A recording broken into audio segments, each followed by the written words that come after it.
Peter Drucker said, "The most important thing in communication is to hear what isn't being said. Incendiary language generally can't extinguish a fire."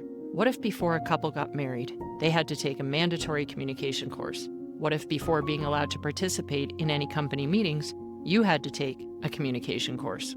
What if ahead of meeting with people in your community, province, or country to discuss bigger ideas, you had to spend a full day ahead of those communications inside a basic communications course? By basics, I mean waiting your turn to speak, listening with the intent to understand instead of the intent to respond, using phrases like "I feel," or "it is my opinion," or "I hear you," instead of "you need to," or "you don't do this," or "you never do this."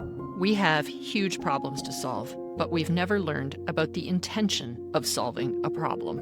We don't have an objective going into a discussion or a meeting, except when that objective is to harm, hurt, vent, inflame, and blame. We have forgotten how to insert compassion, kindness, and encouragement in our words to one another, and we are abandoning our own character for the sake of looking right. There's no trophy for being right. If you have come out of a conversation more exhausted than when you went in, I'm not sure that was necessarily a solution, unless your exhaustion comes from the sheer joy of solutioning. Basic communication skills ensures that we are clear, that we are heard, but it also means that we are listening with the intent to understand, and that we care. Basic communication skills, when performed well, tend to bring the temperature down to an acceptable level. Not off, because some conversations are passionate. But if the temperature is comfortable for all the people who have an objective, then perhaps the setting is appropriate and conducive to not only finding a solution, but finding joy in the relationship with one another. I don't believe we are here to fight or to be right. And while those things sometimes happen and arguably could be necessary, I believe our main objective, or highest purpose, is to relate or have a relationship with one another. I hope that when we enter conversations that we can take quick stock in what our objective is for having that conversation in the first place. If it is just to rage, or if it is just to vent, unless you are paying that psychologist hundreds of dollars an hour to take that from you, I'm not sure that is a healthy objective.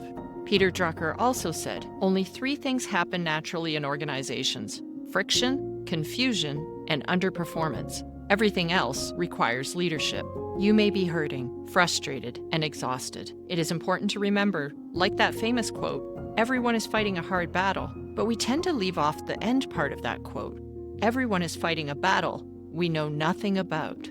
We know nothing about. And you can only find out what that battle is with compassionate, objective, kind, purposeful listening. Listening. May we all listen better. Thank you for listening.